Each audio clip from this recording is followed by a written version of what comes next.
在当代海战体系中，反舰导弹无疑是决定海战胜负的核心杀手锏之一。而在台海现役的各类武器装备中，没有任何一款装备能够像雄风3型超音速反舰导弹这样，走完从决定翻盘、被寄予全军厚望，到疯狂造势封神，再到一次次翻车引发巨大争议的戏剧性一生。它曾经被军方和媒体宣传为台海无敌航母杀手，号称3发就能击穿航母编队防御，瘫痪大型舰艇。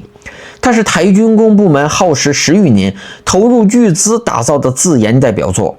但在2016年，它却因为一次荒诞的误射事故，精准击中一艘100吨的小型渔船，引发了全网热议与讨论。那么，作为世界上少数几种正式服役的超音速反舰导弹之一，雄3导弹的内部构造究竟有什么玄机？它宣称的强悍性能背后付出了怎样的技术代价？在高度的网络化、多层化的现代海空防御体系面前，它到底是不可战胜的神兵利器，还是被过度神化的时代产物呢？今天我们就抛开所有的宣传滤镜与政治标签，进行一次客观全面的技术复盘，看懂这款争议满满的导弹到底具备怎么样的近海防御能力，又存在哪些难以克服的先天缺陷呢？上世纪90年代后期，随着周边水面舰艇部队的快速更新，特别是大型远洋驱逐舰、区域防空舰以及大型编队的相继服役，传统的亚音速反舰导弹在面对现代宙斯盾级别的相控阵雷达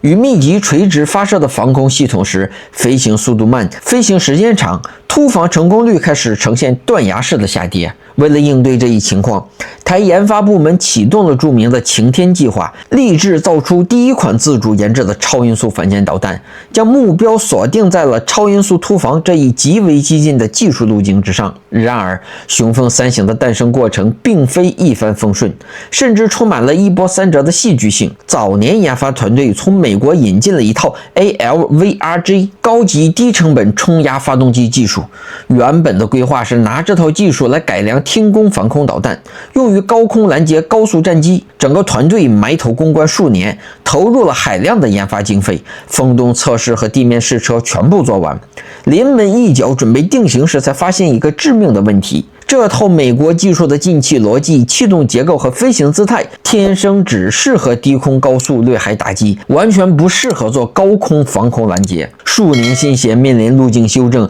巨额预算差点打了水漂。研发部门内部甚至出现了不同组别的分歧与摩擦，最后只能由高层强行调停，彻底放弃防空路线，将这套不适用的冲压发动机技术单独剥离出来，重新转向超音速反舰导弹项目。这种研发路径的半路转向，虽然保住了前期的投入，但也为后续的设计留下了一定的技术妥协与先天的不确定性。雄3的技术特征，首先是它的动力心脏——液体冲压发动机，这是雄3区别于绝大多数传统亚音速反舰导弹的关键所在。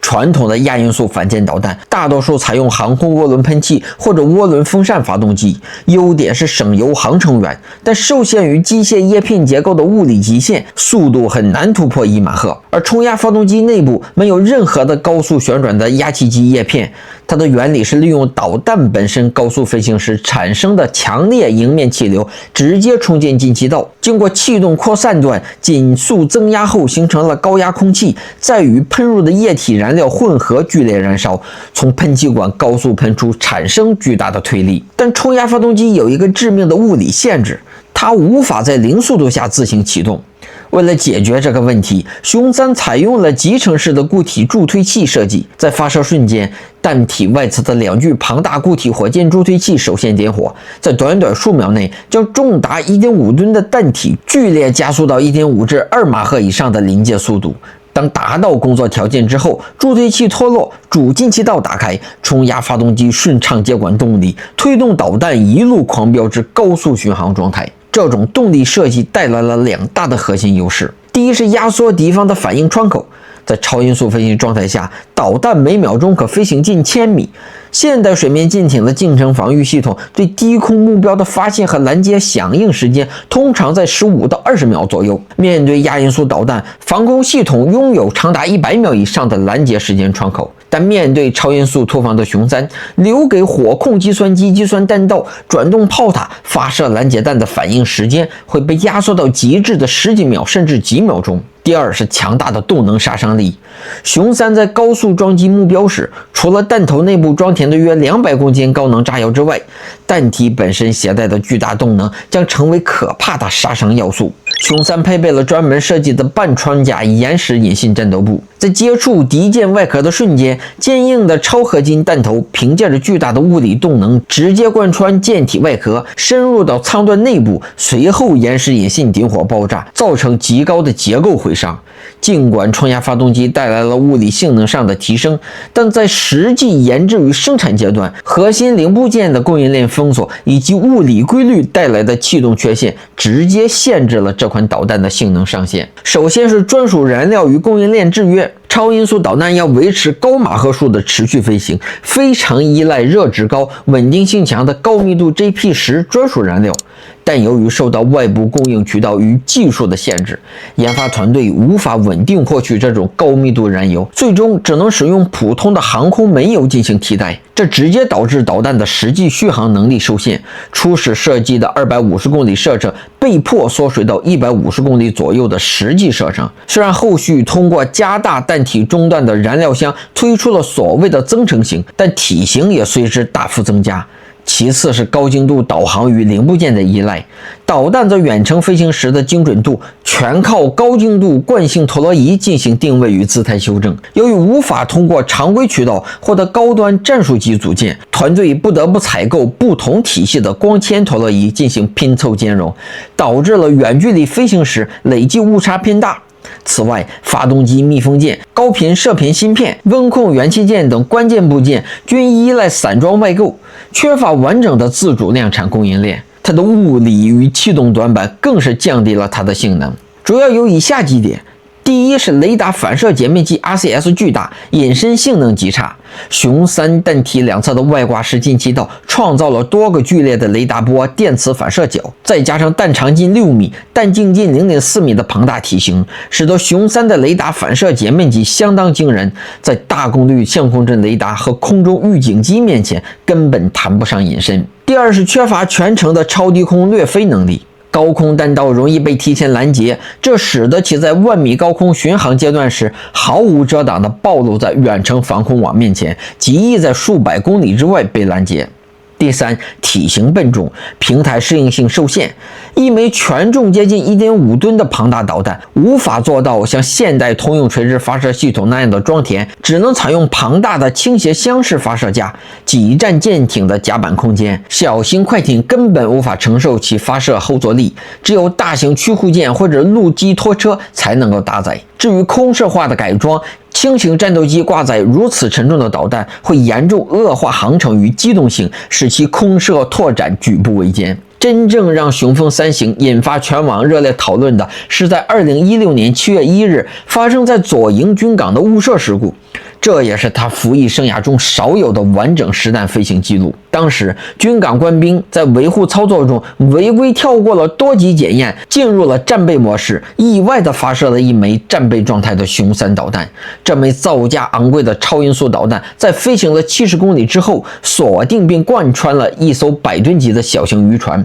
令人关注的是，导弹贯穿驾驶舱之后，其战斗部并未发生爆炸，仅造成了局部破坏。这并非是单纯的质量故障，而是源于它的技术设计原理。熊3搭载的是针对大中型军舰厚重钢板设计的半穿甲战斗部，配有延时引信。当它撞击船体极为薄弱的木质或者玻璃钢渔船时，碰撞产生的阻力不足以触发延时引信，导致导弹像高能动能弹一样直接穿透船体而出。这次事故虽然印证了其寻地头在复杂海况下的追踪能力，但也将其严苛的隐性触发条件、安全管理漏洞以及过度的宣传滤镜彻底暴露在公众面前，沦为舆论讨论的焦点。在客观分析了熊3的优缺点之后，我们也不能陷入唯武器论的极端。如果将熊3置于狭窄海峡、特定的地理环境与非对称的防务体系之中，它依然具备一定的战术应用价值。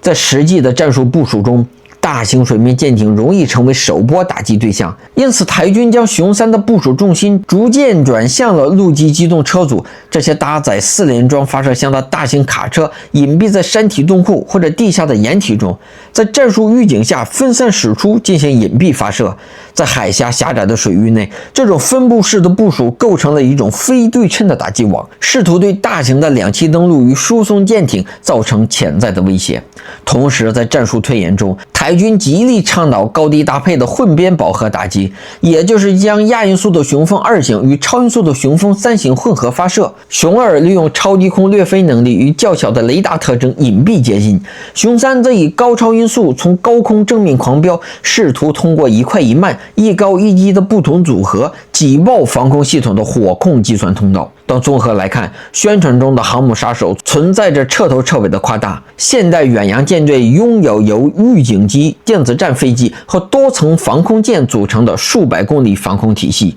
熊3缺乏隐身突防能力，飞行高度偏高，抗电子干扰能力有限，再加上供应链受阻带来的战时可持续补充能力不足，使其根本无法在现代化体系对抗中挑战大型远洋舰队。所以呢，最后我们总结一下，它是一枚特色极其鲜明、优点与缺点同样突出的工业产物，代表了特定技术限制下经过多次妥协拼凑而成的近海防御武器。它具备实实在在的区域防御价值，但绝非能够改变战局的神话武器。其真正的军事价值能否得到体现，依然取决于它能否在宏大的现代体系对抗中找到属于自己的位置。您是如何看待雄风3型导弹的呢？评论区里聊一聊，请订阅我，下期节目更精彩。